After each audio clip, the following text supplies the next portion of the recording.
Somewhere in America right now, someone is standing in their kitchen, holding an electric bill, and doing math they wish they didn't have to do. Maybe that's you. Maybe you've thought about solar panels. Maybe you've thought about a generator. Maybe you've seen both described as the answer to the same problem. Here's the strange part. They're not answering the same question at all. And once you understand why, you'll start to see why so many people end up spending money on the wrong solution. Let's start with something ordinary. A family gets their electric bill. It's higher than last year. It's higher than the year before that. They don't know exactly why, only that it keeps climbing, and it feels like there's nothing they can do about it except pay it. That feeling is more common than people admit out loud. Nobody wants to sit down and calculate exactly how much of their income disappears into a utility company every month, so most people just pay it, sigh, and move on. But every so often, something pushes that feeling into action. Maybe it's a bill that finally crosses a number that feels impossible to ignore. Maybe it's a neighbor mentioning they installed solar. Maybe it's a summer storm that knocks the power out for 2 days straight, and suddenly the question isn't about saving money anymore. It's about whether the food in the fridge survives or whether the house stays warm enough overnight. So they start looking for options. Solar panels come up first. Big investment, they think, but maybe worth it. Then a storm knocks out the power for 2 days, and suddenly a generator seems just as urgent. By the end of an hour of research, solar and generators start to blur together in their mind, like two versions of the same fix. That blur is where most of the confusion begins. Here's the first thing worth understanding clearly. Solar panels are built to lower your bill over time. A generator is built to give you power when the grid goes down. One is a long-term financial decision. The other is a short-term emergency tool. They can both matter to the same household, but they are not competing for the same job, and treating them like they are is where a lot of people go wrong before they've even spent a dollar. So let's take them one at a time, starting with the one most people think they already understand. Solar sounds simple on the surface. You put panels on your roof, the sun does the rest, and your bill goes down. But the price tag is where reality gets more complicated. In 2026, a typical home solar system in the United States costs somewhere between $2.50 to just over $3 per watt installed. For an average system, that often lands somewhere between $15,000 and $40,000, depending on the size of the system, the state you live in, and the condition of your roof. That's a big number. But the number that actually matters more is how long it takes to earn that money back. This is called the payback period, and it's where a quiet but important change happened at the very end of 2025. For years, homeowners could count on a federal tax credit that covered 30% of the cost of a solar system. That credit made the math work faster for a lot of families. But under a law passed in 2025, that residential credit officially ended for systems installed after December 31st of that year. The Internal Revenue Service has confirmed this directly. If a system is completed after that date, it no longer qualifies. There's no grace period, no partial version of the old credit. It's simply gone for anyone installing a system from 2026 onward. That single change quietly reshaped the entire solar conversation this year, and a lot of people comparing prices right now are still working from outdated numbers, from articles written before the credit disappeared.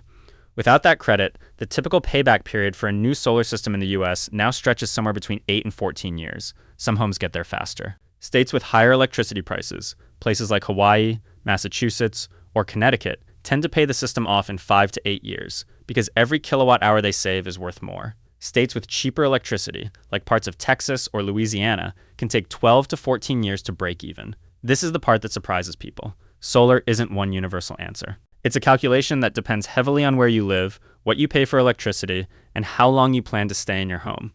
A system that pays for itself in 6 years for your neighbor 2 states away might take twice as long for you. There is a cheaper path some people consider, installing solar panels themselves instead of hiring a professional. And it's true, doing it yourself can lower the cost significantly, sometimes to less than half the price per watt of a professional installation. But that lower price comes with real trade-offs. Permits, electrical code requirements, and safety concerns don't disappear just because you're doing the work yourself. And most manufacturers reduce or void their warranty coverage when a system isn't professionally installed. The savings are real, so is the added responsibility. It's worth pausing here, because this is exactly the point where a lot of people start looking for a shortcut. Full professional solar costs tens of thousands of dollars. Even the do-it-yourself version still costs several thousand. For a lot of families, that's simply not money they have sitting around, no matter how good the long-term math looks on paper. And that gap between wanting lower bills and being able to afford the tool that provides them is exactly where a person becomes an easy audience for anything that promises the same result for a fraction of the price. Now here's where the second half of this story begins, because while solar is answering the question, how do I lower my bill, a completely different question sits underneath it. What happens when the power goes out entirely, and lowering your bill doesn't matter because there's no electricity to measure in the first place? This is where generators come in, and this is where a second misunderstanding tends to creep in. People often assume a generator is a smaller, cheaper version of the same solution as solar. It isn't. A generator doesn't reduce your electric bill at all. It exists for a completely different reason, keeping essential things running when the grid itself fails. That distinction matters more than it might seem, because generators come with a risk that solar panels simply don't have. It's not a financial risk, it's a physical one.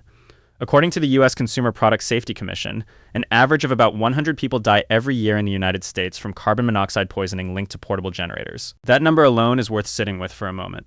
A tool millions of households own for safety and convenience is also linked to roughly 100 deaths a year, almost all of them preventable. Here's why. Carbon monoxide has no smell, no color, and no taste. A person can be breathing it in without noticing anything wrong until it's already too late. And the scale of the danger is larger than most people expect.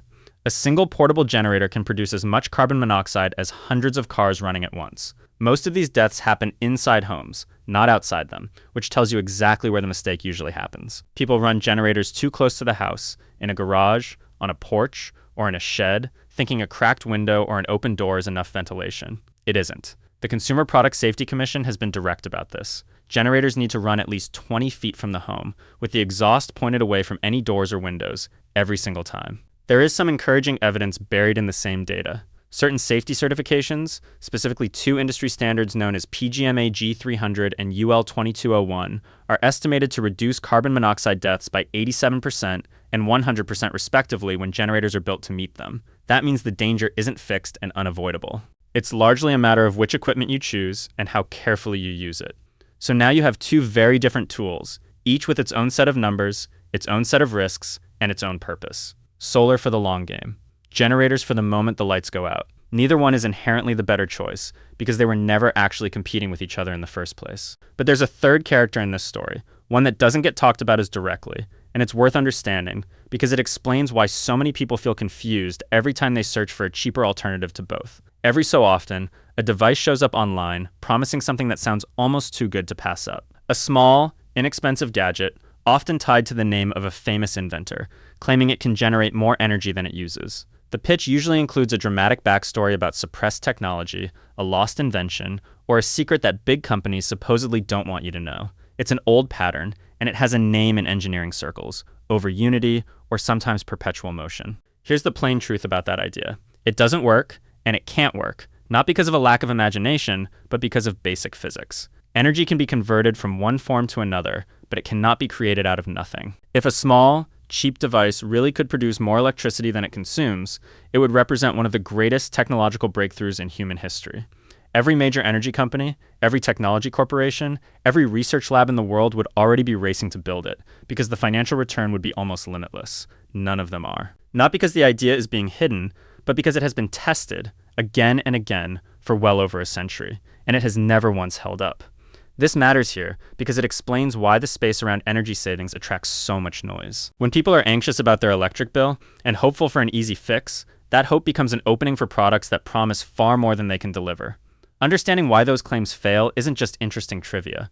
It protects you from spending money chasing something that was never real in the first place, so you can spend it instead on things that actually work. And this isn't a new problem. Claims like this have shown up again and again for well over 100 years, usually dressed up in whatever scientific language sounds convincing at the time. The names and the packaging change. The core promise never does. Pay a small amount now and never worry about your electric bill again. The reason it keeps reappearing isn't that the science has somehow changed. It's that the emotional need behind it never goes away. As long as electric bills keep rising, someone will keep finding a new way to sell the same old impossible idea.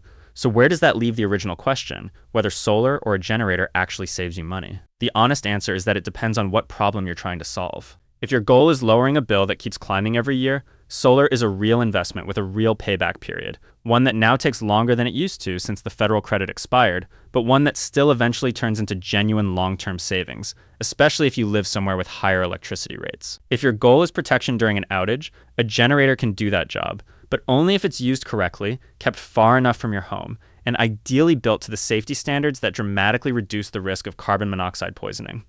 Neither one replaces the other, and neither one is a shortcut around the other. What actually saves you money isn't a single device or a clever trick. It's understanding which problem you're solving before you spend a single dollar trying to solve it.